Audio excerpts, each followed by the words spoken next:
Hi, I'm Judy. And I'm Tamara. Welcome to Balance Not Boring, the wellness podcast that's not about extremes or perfection. Just real conversations on balancing your mind, body, and soul in our bustling city of Dubai.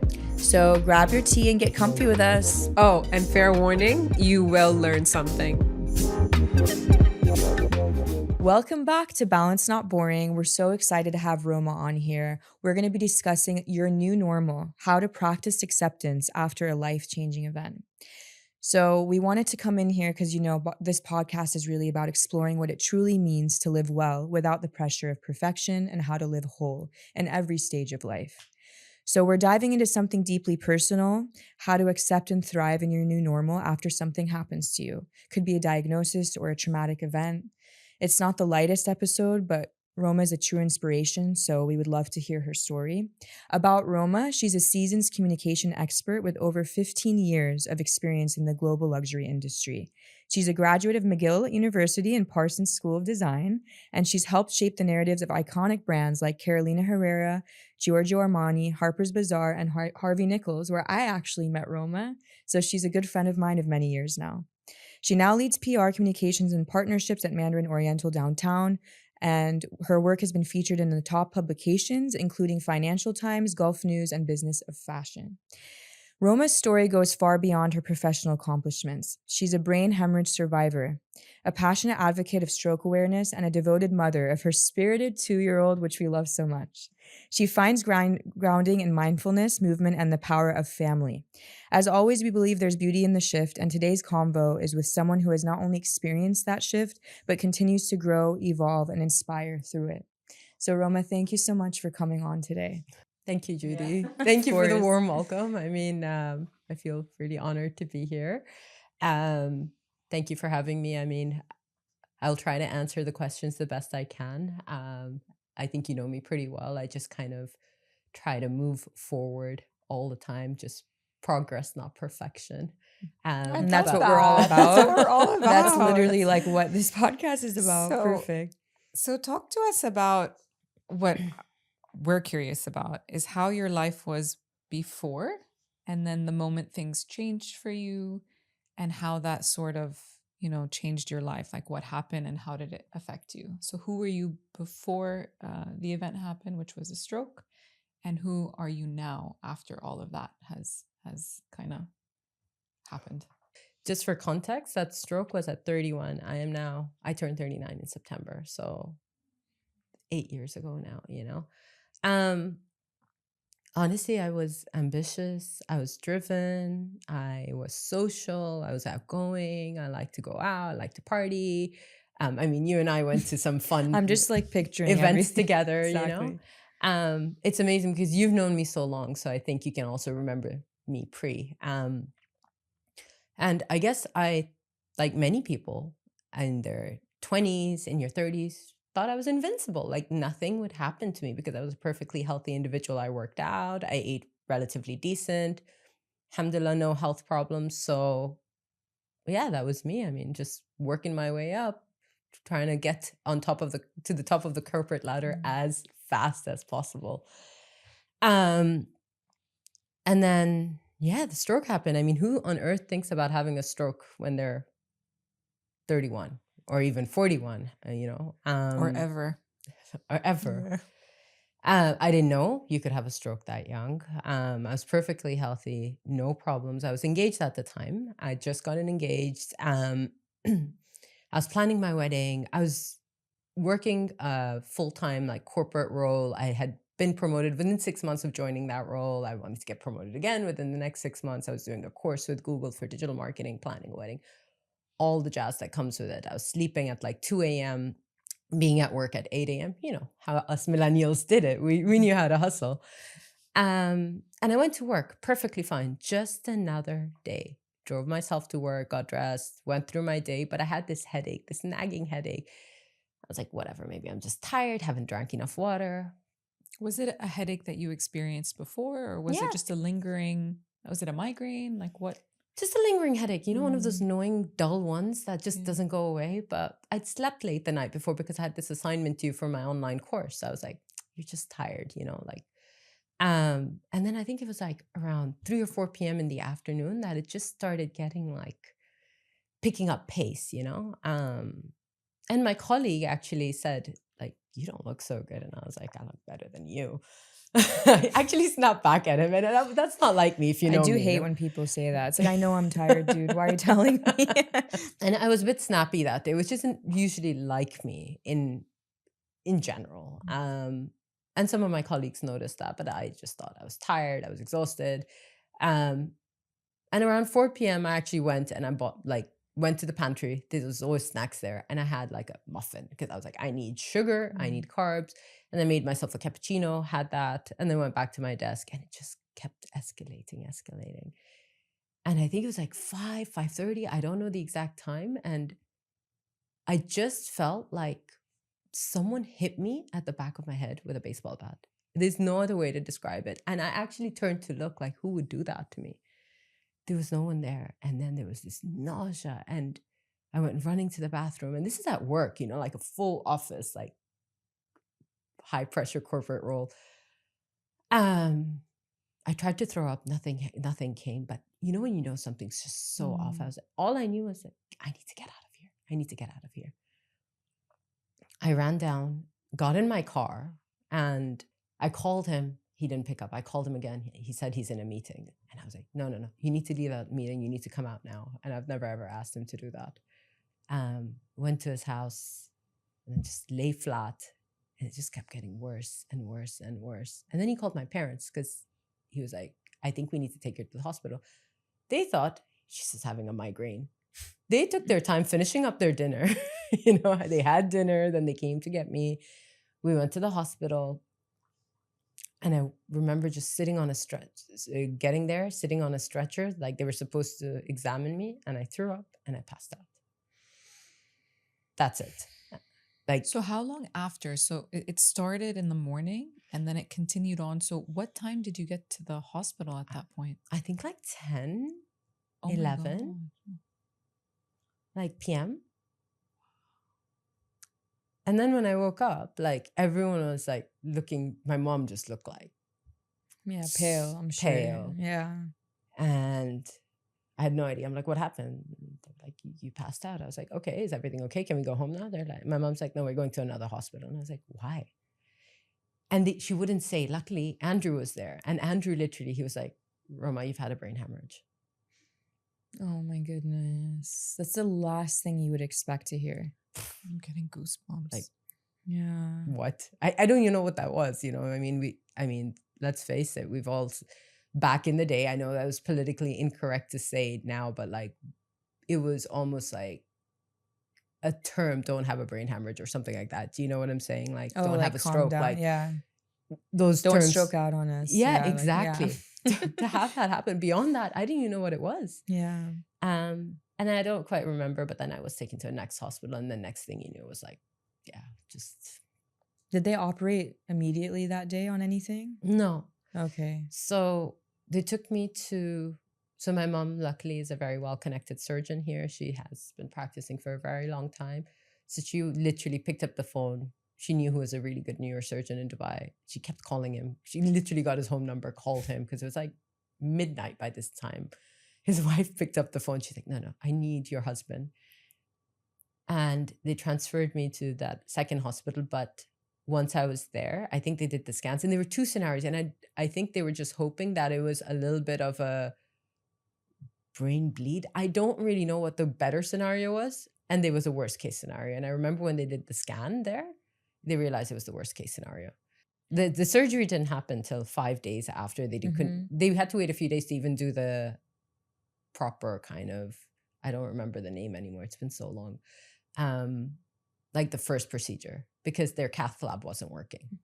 Oh, wow. So what happened after? So how did you feel like, okay, first of all, it's one thing to experience what you went through at work. It's another thing to have passed out in the hospital. And then it's a third thing to realize what is actually happening. So then after all of that, how did you come to terms with, okay, I get it now. I'm in the hospital. This is happening. How did you manage that emotionally? I don't think you do. I think at that point you're just going through it.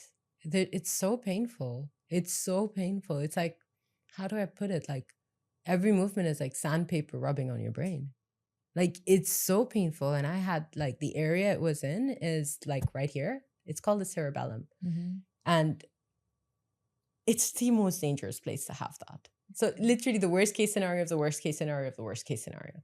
Because that controls your movement, it controls sight, it controls speech, balance.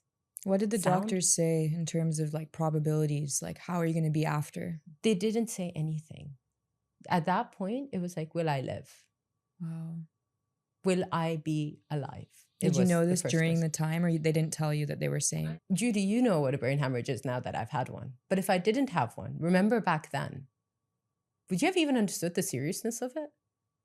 So I remember when Sam called me. Yeah. When she told me, she's like, Roma like went to the doctor, to the hospital, this happened. And I know what she was saying. Like, you had a stroke. She said those words. And I was like, I don't even understand what that means, because thankfully no one in my family in front of me or, immediate family has had one. So like, I didn't understand the complexity of like, how would that affect your life even post-stroke? Yeah. And someone that young, like you still have decades, God willing, of life to live. Yeah. I didn't know. To answer your question, ignorance was bliss. I saw my mom freaking out, and believe it or not, I'm like, oh, she overreacts on everything. This is just another thing. So I think that naivety, in a way, worked to my favor, because it's, you speak to any medical professional. I mean, you come from a medical family too. They say the patient's mindset dictates a lot too. To me, I just always assumed I'd be fine. I just thought they're overreacting. That's how silly it was. I knew what I was going through was like brain surgery, and they transferred me then to Cleveland Clinic, and I knew like everyone came in. So it was kind of like, it was serious, but I saw my 80-something-year-old grandmother have a brain hemorrhage, like I think a year before, and she survived that. I'm like, I'm 31. Of course I'm going to get out of this. So it was I was really like, I didn't know. Yeah, ignorance Was bliss. I didn't realize till after it was all done, because it had nothing to do with blood pressure. It had nothing to do with stress. I was just unlucky. I was born with an AVM, which is an arteriovenous malformation in my brain. Say that 3 times fast. What?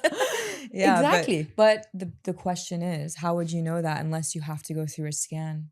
This is like, there's no way to know. Do you know how few people have that? It's a 0.1 to 0.18% chance of having that. Like, how unlucky is that for this? And for that to then be in the cerebellum to then burst. It was just a whole series of like just bad luck, I guess. But that's when you're saying these kind of odds and where it was and everything. Like, that's why we wanted to bring you on, because it's such an inspiration, which we'll get to, is like your life post-stroke. Like, looking at you, the way that you operate on paper, what you do for work, like how you carry yourself, your speech, for me, like, you would never guess. Thank you. So this is hopefully not to fearmonger our audience at all, but it's just to spread awareness that this can happen, unfortunately, earlier than you would expect and more often than we expect. So if it's a stroke, if not, God forbid, anything, but if someone goes through even something like autoimmune or, like a random spell of like a phase, they're not sure what's going on with them, as long as they know that there are ways to accept that. Yeah. And then there are tools to go through it, but it's like, it's going to take time. And it's not always a positive trajectory. We talked about going up and down, and your days are different every day. 100%. I don't think it's ever a positive trajectory in the sense that it just keeps going up, right? Yeah. I just feel like any event or experience you go through, whether it's amazing or not so great, or it's challenging, you're always going to have like peaks and lows, always. But as long as it's, peaking upwards. Yeah. And how much would you say has to do, like with your recovery now in that kind of section of life, how much do you say that your mindset affects your physical recovery? Like, I mean, I think I never asked you this, and I'd love to ask you this, right? Like, because you've known me for so long, you know me pre, you knew me post, and you're one of my closest friends. Do you think there's a difference between pre-stroke Rohma and post-stroke Rohma? Yeah, there is. I wouldn't say it's obvious to the eye, or anyone meeting you now would like assume, wow, she was so different then. But for me, knowing you, probably just with your carefree kind of like, you were a little bit more like type B-ish a little, like more laughy, more jokes around, like Yeah. self-deprecating. Like I remember our humor, we were both just also let's keep in mind we were almost 10 years younger and we didn't have kids, none of that. Like it was a different life, but I think now you have more of a cautious, like, I need to be on top of everything for yourself, for your daughter. Like you have that sense of control on Yeah. things because maybe I'm guessing you can tell me if I'm so wrong, but like that happened to you out of your control. Yeah. Maybe you want to have a sense of control now a little bit. Potentially. But what happens with a stroke is that you look like you're okay after, but once you have it causes brain damage. And that brain damage is permanent. It's for life. That part of your brain that died will never come back. So initially after the stroke, there were so many deficits. So for me, I had the memory of like, a goldfish, Dory from like Finding Nemo. I was her. I couldn't finish a sentence because I forgot what I started with. Like that's how bad it was. And it was just very, very difficult to navigate that and like grow it. But then you find ways to work around it. And that's what it was. That was just one element of it. There were a lot of others as well. How did you find ways to work around it? I'm just curious. For the neurodeficits, like for the memory, for example, one was time. It did get a bit better, but no, it didn't get fully better. I still know that. So my social interactions, you probably noticed this. I forget if someone's told me something. Like it's very easy, and people probably think I don't care. It's just like, don't remember. But how I did that was, for me, it was like, okay, this is something I have to live with. It sucks. I've lost friends along the way because they probably thought I didn't care. But from work and everything else, I just started structuring and organizing. And that's where the structure comes in from. The structure allows me. The more structured I can be, the better I can get about my day. Of course. Yeah. So That that makes then total sense. expands across everything. And do you find like you don't need to tell people now because thankfully you're able to operate at like the level they expect? Like you got the job that you're working at now, you're obviously thriving in the job, which you can tell us about. But generally, like you don't need to bring it up unless somebody asks or somebody needs to know at this point, right? Like you've reached a point, thankfully, now where it's not really inflicting a challenge at the workplace or a challenge, right? Like you can navigate. 100%. But there's also that element, like no matter what, like it'll always be a weakness because they're deficits. They'll always will and be. now like, cannot be reversed. No. Like I get tired more easily. I have to, like if I'm focusing on my career, I can't make time for social life. Like I just can't. Not like even a little bit. And I'm really bad at WhatsApp, and like my close friends understand that I'm not being, like I'm not taking them for granted. It's just I'm focusing on something else and I can't focus on something else. I'd like to ask you that because I was in that experience with you and we've had chats because everyone knows, like, if you do know me, I'm pretty vocal. Like, I can't hold anything in. And I did come to you once or twice. I'm like, hey, like, I'm kind of a little bummed that I haven't heard from you or you didn't follow up. Like, because we're like best friends, right? Yeah. But I also feel like now I completely understand that your capacity is different than before to multitask, like you're saying, or focus on other things. But it was good for you to explain that to me. And all it took was like a realization because like I'm ignorant and I haven't gone through that. Do you know what I mean? So it's like I need someone to like, Judy, hello, this is what I went through. This is what it does to you. Because no one, like, this is great. We're speaking about this because no one knows. Like it's really rare, especially in our age group. Yeah. It's very, very tough. And it's not something that we're educated about because God forbid it happens. You know what I mean? Yeah. But we're just curious to know how is your new life now that you're more structured, now that there's certain things in place that you have to put together in order to continue your life. How does it look like post stroke? I'm very happy. I consider myself very blessed. I know that like, and that's maybe another reason I don't tell people is they're like, I'm so sorry. And I'm like, there's nothing to be sorry about. I'm so lucky to be able to live the life that I do now. I'm going to cite some statistics here just to give you context on where that comes from. Please. What I had, an aneurysm rupture brain bleed, subarachnoid brain hemorrhage in the cerebellum, 50% of people die within the first month. Dead. Of the 50 that survive, 30% will not lead a normal life after. They will need support. They will need people to care for them, to look after them. 20% left. 20%. And of that 20%, right, 5% can go on to have a kid, have a successful pregnancy and a kid. All I can do is count my blessings. I've had a second chance at life. And I just do the best I can to make the most of it, because I know people around me, sadly, who've passed away from this around our age, with kids, with just gone. So how can I be anything other than grateful for what I have? How is your perception on life, like seizing the day or carpe diem? Like, what is your new, mantra to yourself? Because you are a miracle. You're a walking miracle. Seriously, with these stats, like, I'm tearing because I don't want to be dramatic and get a tissue. Like, I felt that. Like, how do you feel like you look at your life and your relationship with God, or whatever you want to share with us?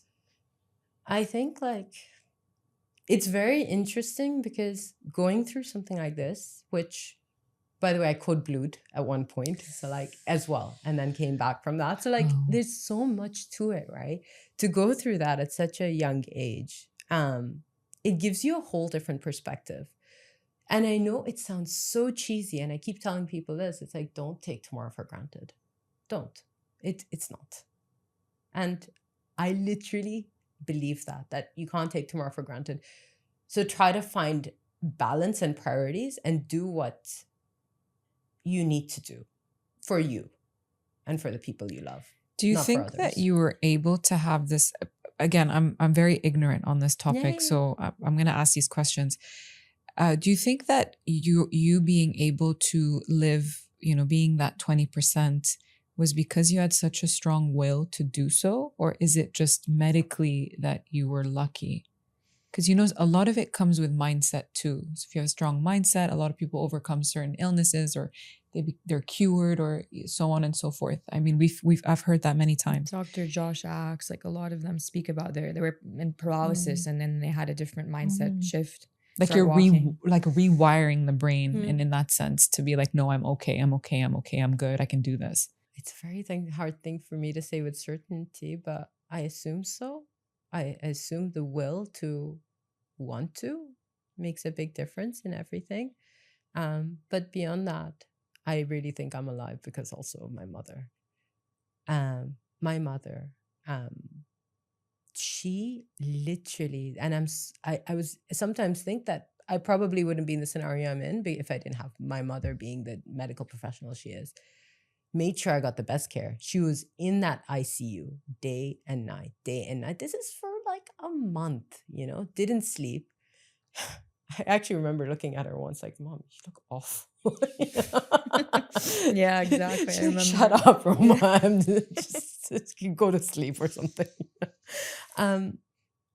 She would be looking at the scans and things constantly, because I was on back-to-back doses of painkillers, morphine, and one after another. Every 2 hours, I was given that caliber of medication to keep me off the pain. So I was just drifting in and out of sleep, no clue what's going on. But she would not even trust, even though I was at a Cleveland clinic, the best care around, she did not even trust that they would do their job, even at a place like this. She had my uncles, who are all surgeons, literally sending them all night. What's this meaning? Why is this this? Why is this this? She picked up on things that is impossible to pick up on unless someone's literally standing there going like this the whole time. What's this? What's this? What's this? So I think it's her, but I also think, mindset maybe. Mindset as well. I think so. How does it now affect your life at home, being a mom, married, living such a good and blessed life now? So how has that, transferred to raising your beautiful daughter? She's my little miracle. I had to go through so much to have her. If you go through all of that and you survive, then you only have a 5% chance of being able to carry a successful pregnancy for multiple reasons. Because that brain damage that you have, your brain controls everything, your hormones, your autoimmune, your immune system, everything. So I have now like post-stroke autoimmune. My hormones are in the car, like just are a little bit all over the place. And it's just harder. Like pregnancy requires everything to be perfect. So I had 2 miscarriages. Heartbreaking. I think to me, honestly, I found the miscarriages harder to come back from than the stroke. I don't know why. And then this pregnancy, I had like 543 injections throughout the pregnancy. To keep that baby in, I was on bed rest. I couldn't even go for long walks, like nothing. I gained so much weight. It was awful, this pregnancy. And then came this little miracle, and that's what I call her, my miracle. She makes me so happy. She gives me so much joy, but also I'm not going to be doing this again. I can't. But it's a fair thing. You had an experience. I had an experience, but it's also that same thing of being very realistic of how much like that. Okay. So if this is a cup, right? Everyone starts almost here when they wake up, and then it fills towards the day, and then you go back to sleep. My cup starts here. So it's already half full, and then you keep filling up. So I have to just be cautious of how much I can take on. I can't. I don't have the mental capacity or bandwidth to be able to look after another child. And I actually think that that's not, some people might think like, oh, you're only having one kid, or some people don't want any kids. Like, that's so selfish. Like, don't you want to bring more life to the world? But I think it's the most selfless thing to do when you're aware of your capacity and what you can handle. Yeah. You want to be a good mom. You don't want to be an average mom. Yeah. And I know you, and I've seen it. So I can attest to that you're aware of that, and you want to live your life around what your expectations for yourself are, as a mom. It's really important to acknowledge that, because now life requires so much from you. Yeah. That I think, as you said with the glass, everyone starts at the bottom. I don't really know if we don't start in the middle for sure, but we definitely start with underlying anxiety and like this need to do more and be more and be everywhere at once and know everyone at the same time. So it's very taxing, and I have yet to find out with this baby. You're gonna do amazing. You're gonna do so well. Yeah, no, you have a good head on your shoulders, and I feel like with these combos, we hopefully can understand. Absolutely. When is it like you're doing too much? When is it okay to rest? So that's my question. Is we might have, let's say, because we didn't have your experience, we might have a different threshold. We also have our own, it doesn't have to be black and white. Like some days you might feel your best. Other days you might be a little bit more tired. You don't want to do as much. But for you, post-stroke, I'm sure that you kind of came to an understanding over the years. This is my limit. This is what I can handle, right? Yeah. So for you, how was that process? Because for people listening who have gone through similar things, they might still be going through that. Yeah. Do you have any advice on that? You just keep trying. I mean, the threshold, so whatever you have, right? Like, here's the thing, like, you will learn to adjust to it and deal with it, and you will get better at dealing with it. So you just have to, and I still do. I still try to see a little bit more. Can I do a little bit more? Can I try? And there's frustration because you realize, and it's a bit depressing that, like, literally for me, it's like the brain fog that comes if I've overdone it, like, I don't even know how to explain it. It lasts. It's like brain dead. Like I can't think. I can't drive. I can't stay awake. Like it gets to that extent if I overdo it. It's pretty intense. But you just have to keep going, and you have to keep trying, and you have to remember that there's this miracle of neuroplasticity, plasticity, which allows your brain to actually grow the areas that you need most. Maybe that's not the best way to describe it, but I do believe that exists. And that's what works with stroke patients. You have those deficits, but then other areas, the miracle neuroplasticity. So do you feel that? Like, do you see in yourself when you look in the mirror and you're like, I'm Rohma, your kind of personality pie. We always go to pies, but what do you see has overcompensated for the parts that you feel that maybe from the deficit that you're talking about? Like, how do you find that your personality or parts of you have shifted to become the new Roma 2.0 today? I think it's just, you put it, I went from being more type B to type A. Like, I'm super structured and like maybe a little too like. How do you set boundaries? Like, what are examples of you setting, especially with work and kids, and you're juggling a lot of things now, but how do you set that boundary? Oh, I'm so direct. I just She's say the it. most direct friend I have. Pre-stroke too? No, I wasn't like that. I was very accommodating then.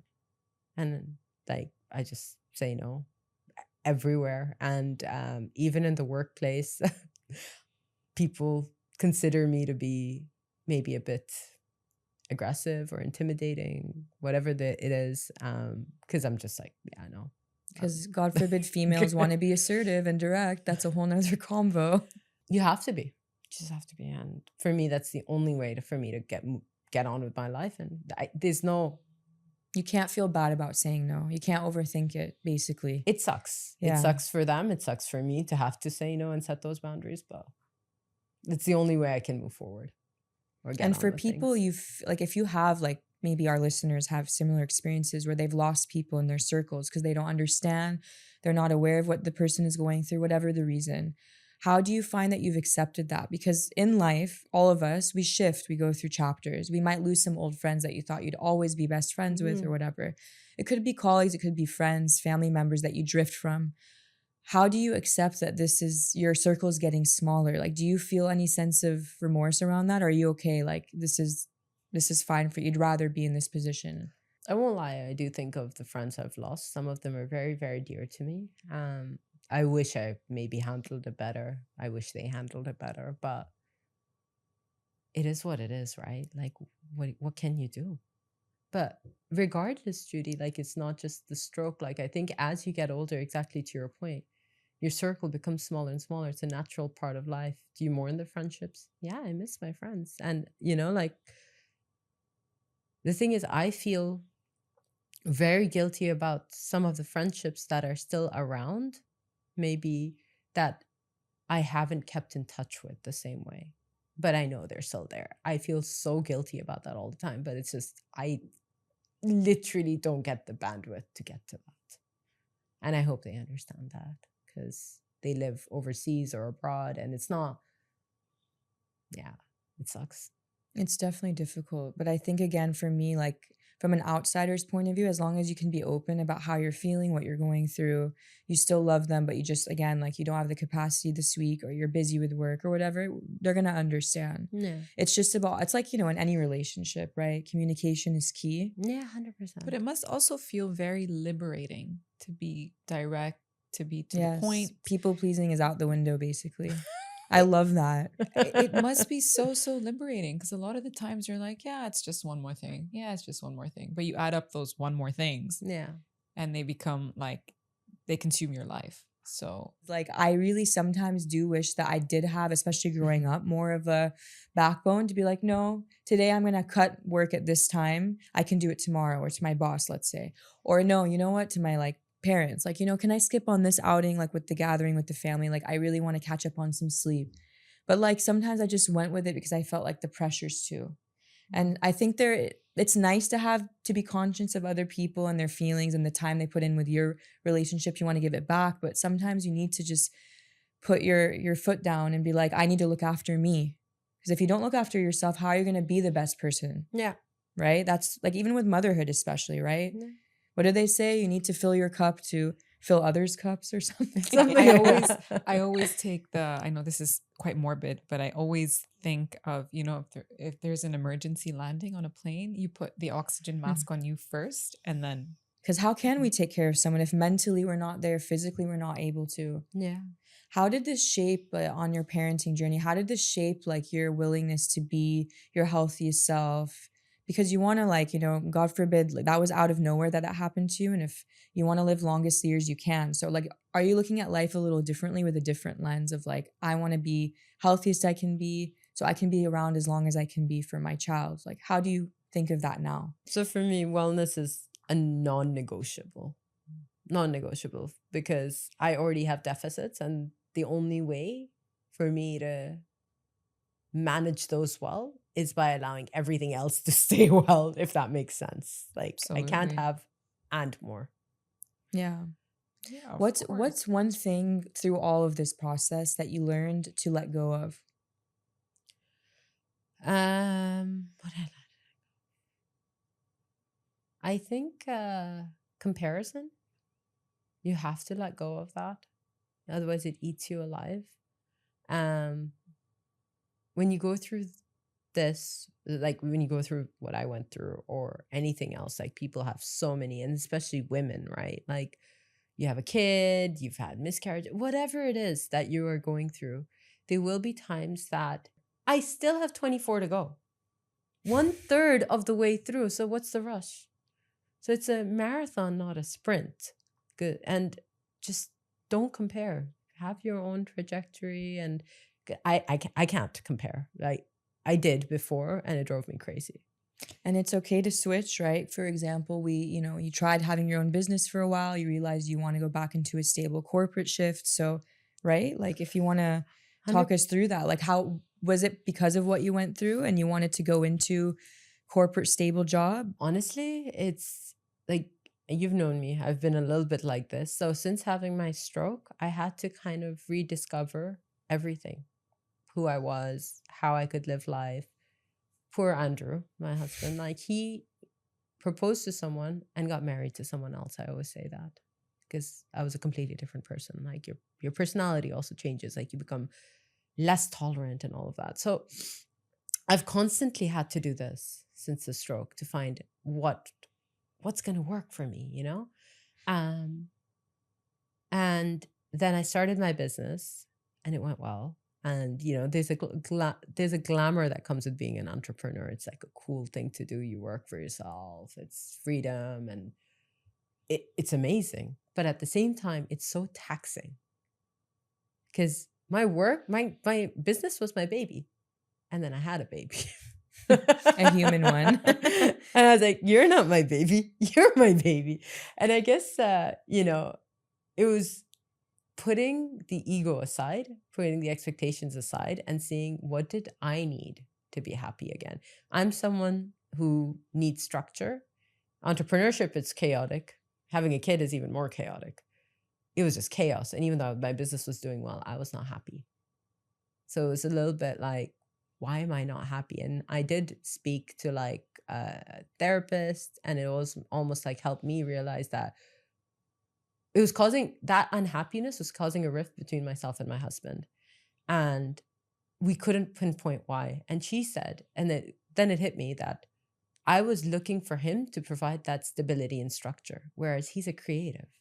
He never provided that. I fell in love with him, married him, not because he provided that. That was me. So that needs to come from me. And it was that. It was like, so how do I get that? Obviously, the kid's not going to become structured anytime soon. So, okay, you close the business, I get a job.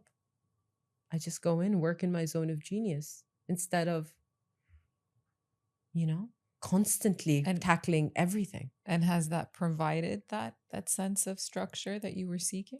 Yeah, So you're 100%. But no, I found a really great organization too. And I'm so happy that I didn't go back to the industry I was in prior and made that shift, I've never been in an environment where they actually care about people the way they care about people here.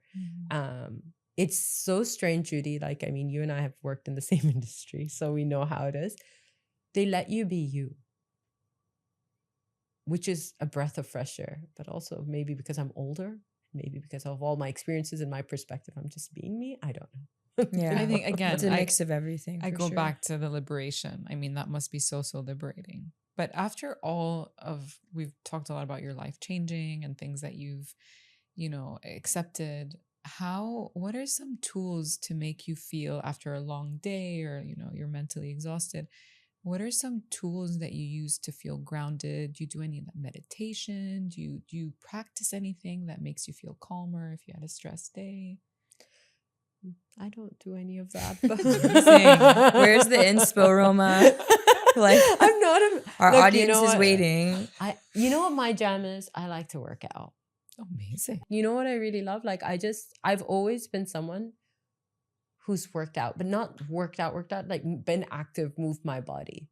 I did yoga for a while, for a very long stretch. I had to stop that post-stroke because of isometric holds and that whole putting your head under your waist, like low, was just very painful for a very long time. And even now, like it feels weird to me. Now as a mom, it's very different. But that's me. That to me, nothing makes me happier. I go to the gym. It's like an hour and a half thing for me. I go to the gym. It's also your alone time. Yeah. I put on music. I love music. That's my other escape, like house music, which by the way. I love that for us. Yeah. Except we don't go to raves or clubbing anymore. You can But still yeah. do it. You Yeah. can still do it alone. In our heads we do, yeah. I couldn't listen to house music until about 2 years ago, post-stroke. But house music, even in my car or on low music sound, I couldn't listen to it. That was just heartbreaking because Yeah, I of love course. house music. And with kids, I don't know if you agree with this, but like you find yourself more good, like in some ways, like you're better at with your time management because Yeah. you know you have limited time. All the moms that I know are so incredibly structured with their time because they know from 12 to 2, don't talk to me. 2:30, like not 2:29, 2:30 I'll be available. And I'm like, And like there's great. no I apologies love there. it. Like, There's no apologies because you have other stuff to do, right? and there's no way to talk when like you hear when we do our meetings, my kid comes in the Zoom and she's talking to her. I'm like, it's hard to balance that. You need separation. And then bath time. Bath time No, for no, me, bath like time. 5:30 on till 8, like is kids time, Yeah. So we want to wrap up with some fun rapid fire questions if you're Okay, down. Fun. So the first one, I just want you to finish the sentence. Yeah. Like we'll try to do it in a real rapid fire form. So one thing I wish people understood about invisible challenges is That everyone has their own. Don't judge a book by its cover. What you see on Instagram is not the reality. So be kind amen. and just be open to the fact that just know that everyone has their own set of challenges. I feel most powerful When I actually find the time to work out, as crazy as that sounds. She's fit. But I don't get time that often. That's the thing. I go Yeah. twice a week. I don't have more than that right now. But that twice a week, if I can do a third time, I feel like I've got everything in control. Yeah. Like coming to that awareness of like, these are my expectations. If I can handle this, anything extra is a wow, you Yeah. know? But that's okay. Like this is, again, just being a mom. You shift your whole life to work around a new schedule. So that's great that you can fit it in. Yeah. The best advice I ever received was? It came from my brother. It's a marathon, not a sprint. He Which told you me said that it in this Yeah. chat. Yeah, I live by that. He told me that went back pre-stroke because I was like, I want to move up. Why is it taking so long? And he told me that. He's like, life's a marathon, Rohma. So is your career, not a sprint. I love that. Doing life the way I want to do it. There's a lot of expectations that come around with being a mom. If you're a stay-at-home mom, they say, why don't you have a career? If you have a career, you're not spending enough time with the kids. Why aren't you home with the kids? There's always someone telling you what to do. And I think for me, the new normal is just, I do whatever works best for my happiness and for my sanity. And then everything else can fall into place. The unsolicited opinions is another thing. But it's also hard because people have lived different experiences, whether they're from a different generation, different culture, different genders, like they'll give you their opinion, but like it might not be working for you. Yeah. And your lifestyle, what you've been through, what are your morals, your priorities. So that's great that you can kind of just like, I'm doing me. Yeah. And you have that awareness to say like, okay, you can tell me what you think, but it doesn't mean I have to listen. It's like my toddler sleeps in my bed. And everyone has told me, move her out. I'm like, no, I like her there. It makes She's me like happy. your stuffed you know? animal. It's like, because it's for me at the end of the day. Literally like it. I love getting into bed with her and like That's so cuddling up with her. sweet. And that's people, your thing. and everyone says, move her out, it's a bad habit. I'm like, I've never seen a grown-up sleeping with their parents. So like. So Roma, we want to thank you for your honesty and your strength. And you've reminded us that the new version of yourself can be just as, and if not more, beautiful. The Roma 2.0 that I've come to love just as much as Roma 1.0. But honestly, you're just such an inspo to me and everyone listening, because again, like what you've been through is nothing short of difficult and challenging. And I find you a miracle, like in human form. Thank you. Just how you carry yourself and just how like strong you are mentally and physically to have gone through that within the last 10 years and be a mom. Just a parent alone is hard, right? So you're amazing, honestly. Truly just a remember that. miracle. Yeah. And to everyone listening, if this episode resonated, send it to someone who needs to hear it.